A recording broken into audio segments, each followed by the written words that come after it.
Representing human rights council of Pakistan.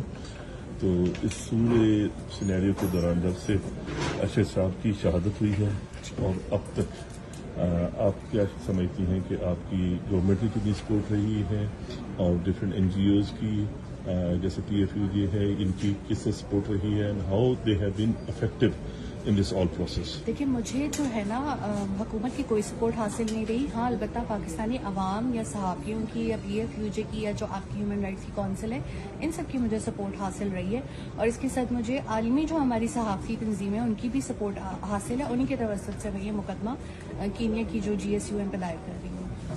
انشاءاللہ. تو what are your expectations کہ انٹرنیشنل لیول پہ you will be getting some tangible results out of this? دیکھیں چونکہ مجھے اب یہ پتہ چل گیا ہے کہ مجھے پاکستان میں جو ہے وہ انصاف ملنے کی مجھے کوئی امید نظر نہیں آتی, کیونکہ جب آپ کی کیس کی 2 مہینے ہیئرنگ نہ آئے پھر وہاں پر کچھ بھی نہ ہو اور کارروائی ختم ہو جائے اور کسی بھی شخص کو وہاں پہ ایکیوز نہ کیا جائے, ان کو سزائیں نہ دی جائیں, تو اب میرا ہوپ یہ ہے کہ اگر ان 5 لوگوں کو کینیا میں سزا مل جاتی ہے تو کہیں نہ کہیں مجھے تھوڑا سا ایک جسٹس مل جائے گا یا یہ ریلیف ملے گا کہ جن لوگوں نے میرے شوہر کے ساتھ وہ دہشت گردی کی, ان کی اسیسینیشن کی, ایٹ لیسٹ ان کو پنشمنٹ مل رہی ہے.